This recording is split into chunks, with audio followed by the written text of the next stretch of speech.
जय हिंद साथियों, नमस्कार। प्रिय विद्यार्थियों नमस्कार। मैं प्राध्यापक शांतिलाल विश्नोई आप सभी का SLV Hindi tricky YouTube channel पर हार्दिक स्वागत करता हूं। आज के इस वीडियो में हम पढ़ेंगे कक्षा 12 हिंदी साहित्य अभिव्यक्ति और माध्यम पाठ्य पुस्तक का पाठ पत्रकारीय लेखन के विभिन्न रूप और लेखन प्रक्रिया। तो साथियों, इस वीडियो को शुरू करने से पहले मेरा आप सभी से निवेदन, विद्यार्थियों से विशेष निवेदन कि इस वीडियो को आप पूरा देखें। आपका ये पूरा चैप्टर इस वीडियो में क्लियर होगा। वीडियो को लाइक करें, साथियों को शेयर करें ताकि उनका भी कुछ भला हो सके, उनको भी बोर्ड परीक्षा में लाभ मिल सके। और यदि आप चैनल पर पहली बार आए हैं, पहली बार मेरे चैनल का वीडियो देख रहे हैं, तो चैनल को सब्सक्राइब जरूर करें। तो साथियों, इसमें मैंने पहला प्रश्न इस प्रकार बनाया है कि समाचार लेखन में किस लेखन शैली का प्रयोग होता है। समाचार लेखन में किस लेखन शैली का प्रयोग होता है? तो सही उत्तर है उल्टा पिरामिड लेखन शैली। दूसरा प्रश्न है समाचार लेखन में कुल कितने ककारों का प्रयोग किया जा सकता है? तो प्रिय विद्यार्थियों, समाचार लेखन में अधिकतम जो ककार होते हैं उनकी संख्या होती है 6। इसके बाद इससे आगे का प्रश्न है कि विशेष रिपोर्ट में किस बात पर जोर दिया जाता है? विशेष रिपोर्ट में किस बात पर जोर दिया जाता है? और इसका सही उत्तर है वो है तथ्यों की खोज और विश्लेषण पर। प्रश्न नंबर 4, समाचार पत्रों में छपने वाले विचार परक लेखों के नाम लिखिए। तो कौन कौन से विचार परक लेख होते हैं जो समाचार पत्र में छपते हैं? तो लेख है, टिप्पणियां हैं और संपादकीय। इन सभी को क्या कहा जाता है? विचार परक लेख। अच्छा प्रश्न है। प्रश्न नंबर 5 है अच्छा लिखने के लिए आवश्यक शर्त क्या है? यदि आप अच्छा लिखना चाहते हैं तो उसके लिए आवश्यक शर्त क्या है? तो इसके लिए पहली शर्त है अच्छा पढ़ना। अच्छा पढ़ना मतलब जाने माने लेखकों की रचनाएं ध्यान से पढ़ना।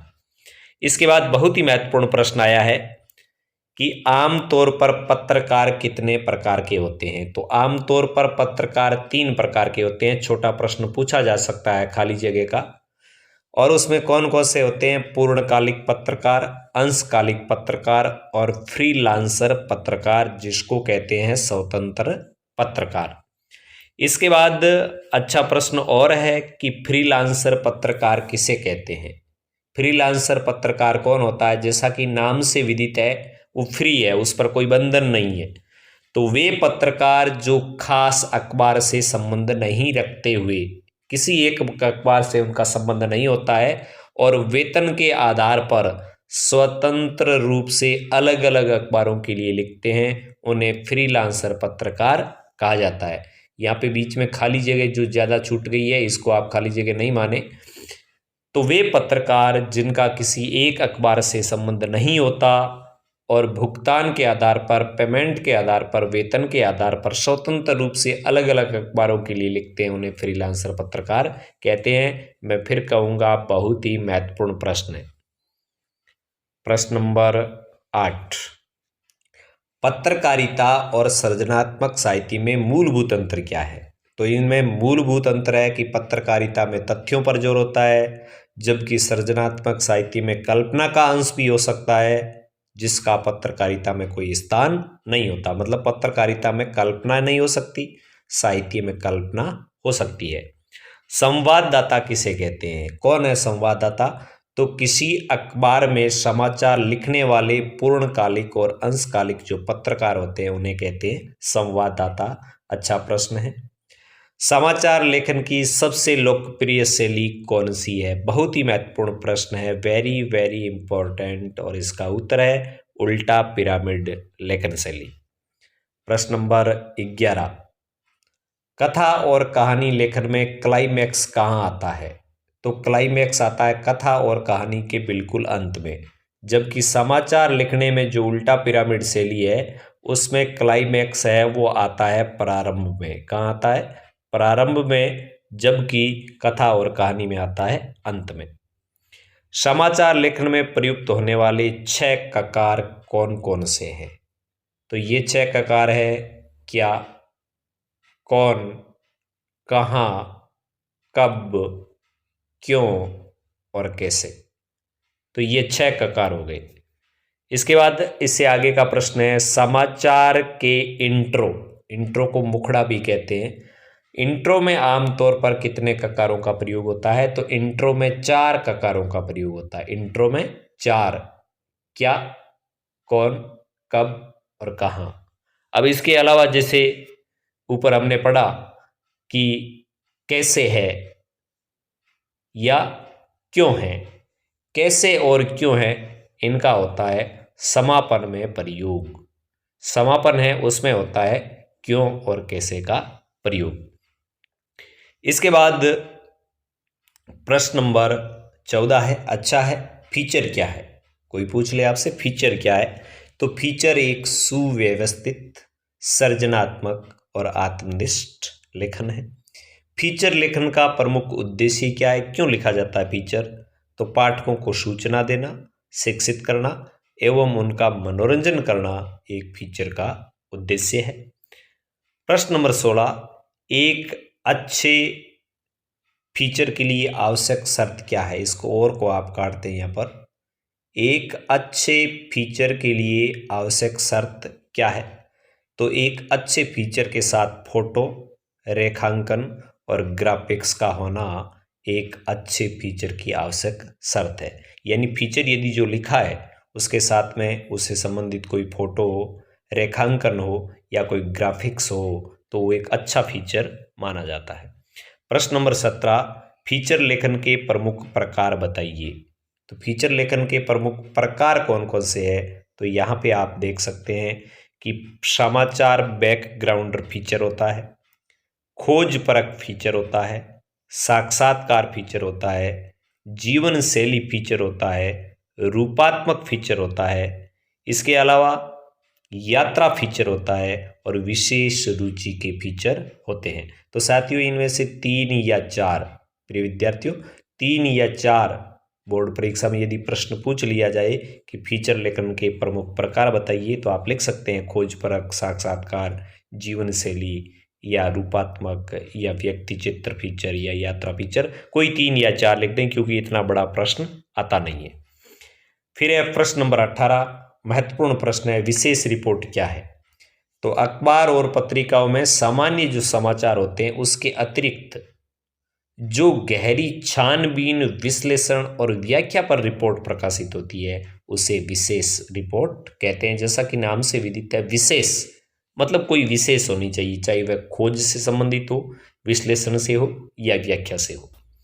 प्रश्न नंबर 19, विशेष रिपोर्ट के प्रमुख प्रकार कौन कौन से हैं? तो खोजी रिपोर्ट जिसको कहते हैं investigative report, in depth report, विश्लेषणात्मक रिपोर्ट और विवरणात्मक रिपोर्ट, ये सभी क्या है? विशेष रिपोर्ट के प्रकार है। विशेष रिपोर्ट में एक रिपोर्ट है खोजी रिपोर्ट। खोजी रिपोर्ट क्या है? जैसा कि नाम से विदित है, खोजना। जब कोई पत्रकार किसी भ्रष्टाचार के मामले, अनियमितता के मामले या किसी गड़बड़ी को उजागर करने के लिए जिस रिपोर्ट का इस्तेमाल करता है उसको कहते हैं खोजी रिपोर्ट। मैं इस प्रश्न के लिए कहूँगा वेरी वेरी इंपॉर्टेंट प्रश्न। प्रश्न नंबर 21, विशेष रिपोर्ट की भाषा शैली कैसी होनी चाहिए? तो विशेष रिपोर्ट की भाषा शैली सरल, सहज और आम बोलचाल की होनी चाहिए क्योंकि पढ़ने वाले जो पाठक है वो ऐसी भाषा ही समझ सकते हैं। प्रश्न नंबर 22, किसी भी अखबार की आवाज़ किसे माना जाता है? तो किसी भी अखबार की आवाज़ है संपादकीय को माना जाता है। किसको? संपादकीय को। और ये कहाँ प्रकाशित होता है? संपादकीय पृष्ठ पर। प्रश्न नंबर 23, किसी अखबार में संपादकीय कौन लिखता है? किसी अखबार में संपादकीय कौन लिखता है? तो उस अखबार के लिए काम करने वाले संपादक एवं उनके सहयोगी। आगे प्रश्न अच्छा है, स्तंभ लेखन क्या है? अखबार में एक कॉलम होता है स्तंभ लेखन। तो जब कोई जाना माना लेखक किसी खास वैचारिक रुझान के लिए जाना जाता है और उस वैचारिक रुझान के कारण और अपनी लोकप्रियता के आधार पर किसी अखबार के लिए जो विचारपरक लेख लिखते हैं उन्हें क्या कहते हैं? स्तंभ लेखन। प्रश्न नंबर 25 आपके सामने, किसी भी अखबार में पाठकों का स्तंभ कौन सा होता है? किसी भी अखबार में पाठकों का अपना स्तंभ कौन सा होता है? तो वो एक पाठकों का स्तंभ होता है संपादक के नाम पत्र। यानी ये पाठकों का अपना स्तंभ है, जहां पर पाठक संपादक के नाम पत्र लिखते हैं और उनका वह पत्र इस जगह पर, इस पृष्ठ पर छपता है। उन्होंने क्या लिखा, पुनः वो अखबार में देख सकते हैं। प्रश्न नंबर 26 वेरी वेरी इंपॉर्टेंट, एक सफल साक्षात्कारकर्ता में किन गुणों का होना आवश्यक है? तो एक सफल साक्षात्कारकर्ता के लिए ज्ञान तो होना ही चाहिए। ज्ञान के साथ साथ उसमें संवेदनशीलता, कूटनीति, धैर्य और साहस जैसे गुणों का होना अत्यावश्यक है। प्रश्न नंबर 27 थोड़ा विस्तार लिए हुए प्रश्न है, लेकिन प्रश्न अच्छा है। समाचार लेखन और फीचर लेखन में क्या अंतर है? मूलभूत अंतर पहला यह है कि समाचार लेखन में वस्तुनिष्ठता और तथ्यों की शुद्धता पर जोर दिया जाता है, जबकि फीचर में लेखक के पास अपनी राय और दृष्टिकोण और भावनाएं जाहिर करने का अवसर होता है। अंतर नंबर 2, समाचार लेखन में उल्टा पिरामिड शैली का प्रयोग होता है और उसका एक लिखने का ढांचा होता है, जबकि फीचर लेखन में ऐसा कुछ नहीं होता। अंतर नंबर 3, समाचार लेखन में भाषा तथ्यों पर आधारित होती है, जबकि फीचर लेखन में भाषा समाचारों के बिल्कुल विपरीत सरल, रूपात्मक, आकर्षक और मन को छूने वाली होती है। अंतर नंबर 4, समाचार लेखन में एक तय शब्द सीमा होती है जिसके अंदर समाचार लिखना होता है, जबकि फीचर लेखन में शब्दों की कोई अधिकतम सीमा नहीं होती। तो ये समाचार लेखन और फीचर लेखन में अंतर। प्रश्न नंबर 28, अच्छे लेखन के लिए किन किन बातों का ध्यान रखना आवश्यक है? यदि आप अच्छा लेखन लिखना चाह रहे हैं, कोई भी लेखन हो, तो उसके लिए किन किन बातों का ध्यान रखना अत्यावश्यक है? पहली शर्त यह है कि वाक्य छोटे लिखें, जटिल वाक्य की तुलना में सरल वाक्य संरचना को प्राथमिकता दें, आम बोलचाल की भाषा और शब्दों का प्रयोग करें। अच्छा लिखने के लिए अच्छा पढ़ना जरूरी है, इसलिए जाने माने लेखकों की रचना हमें ध्यान से पढ़नी चाहिए।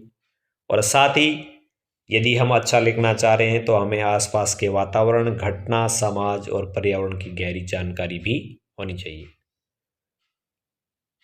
तो प्रिय विद्यार्थियों, साथियों, इस प्रकार का ये आज का वीडियो मैं उम्मीद करता हूं कि आपके लिए बहुत ही उपयोगी सिद्ध होगा, जिसको प्रस्तुत किया प्राध्यापक शांतिलाल विश्नोई, व्याख्याता हिंदी, राजकीय उच्च माध्यमिक विद्यालय गांधी सागर फलोदी, जोधपुर।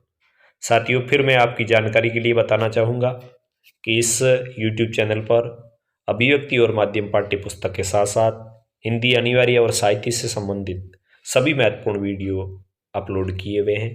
अतः सभी विद्यार्थी वहां जाकर अपनी तैयारी को अंतिम रूप दे सकते हैं।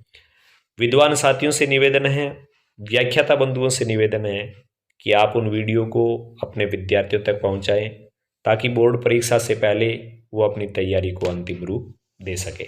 चलते चलते एक बार पुनः आपसे निवेदन कि इस वीडियो को लाइक करें, शेयर करें, चैनल को सब्सक्राइब करें। धन्यवाद। जय हिंद, जय भारत, वंदे मातरम।